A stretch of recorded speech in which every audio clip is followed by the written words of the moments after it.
Hello dear friends, my name is doctor Ayesha. आज मैं यहाँ पर एक आपको बहुत कॉमन क्वेश्चन का आंसर करूंगी कि क्या टेस्ट ट्यूब बेबी इक्सी या आईवीएफ एक पेनफुल प्रोसीजर है। क्या इसमें बहुत दर्द होता है? बहुत सारे लोग ये सवाल करते हैं और इससे बहुत ज़्यादा खौफजदा होते हैं। यहाँ मैं आपको बताती चलूँ कि जब आप फर्स्ट विजिट करते हैं किसी भी इनफर्टिलिटी क्लिनिक पे, तो वहाँ सबसे पहले आपके टेस्ट होते हैं और इक्सी में या आईवीएफ में ट्रांसवजाइनल अल्ट्रासाउंड प्रेफर किए जाते हैं ताकि proper size of uterus, status of ovaries, any fibroid या किसी किस्म की कोई भी अगर मसला हो तो उसको बर वक्त पकड़ा जा सके। इसके अलावा जो है तमाम ब्लड टेस्ट होते हैं, मेल का सीमन टेस्ट होता है और जब ये इलाज शुरू होता है तो उसमें इंजेक्शंस लगते हैं और जो ये हार्मोनल इंजेक्शंस हैं ये इंजेक्शन पेट में लगते हैं यानी बेली फैट में लगते हैं, जो कि पेनफुल बिल्कुल भी नहीं है।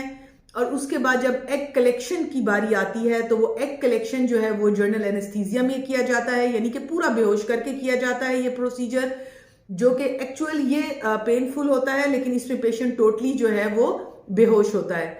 उसके बाद आता है एम्ब्रियो ट्रांसफर, यानी कि जब एग कलेक्शन के बाद एम्ब्रियो ट्रांसफर करते हैं तो उसमें पेशेंट को बेहोश नहीं करते, एक स्मॉल फाइन कैथीटर से जो एम्ब्रियोज हैं वो यूट्रस में इंजेक्ट कर दिए जाते हैं और ये सारा प्रोसीजर पेन फ्री है, इसमें बिल्कुल दर्द नहीं होता। आप बहुत कॉन्फिडेंटली अपने डॉक्टर के पास जा सकते हैं और आईवीएफ या इक्सी वो जो भी आपको रिकमेंड करते हैं आप इसको ज़रूर इसकी ट्राई करें, क्योंकि ये इनफर्टाइल कपल के लिए इंतहाई ही एक अच्छा प्रोसीजर है और बहुत सारे इनफर्टाइल कपल्स के पास इन प्रोसीजर्स की बदौलत बच्चे हैं। So dear ladies and gents, मुझे जो सुन रहे हैं मैं आपको बताती चलूं कि इक्सी आईवीएफ बिल्कुल भी पेनफुल प्रोसीजर नहीं है, इसको जरूर अवेल करें और ये इनफर्टाइल कपल्स के लिए एक ब्लेसिंग है। Thank you very much. Be blessed, be safe, Allah Hafiz.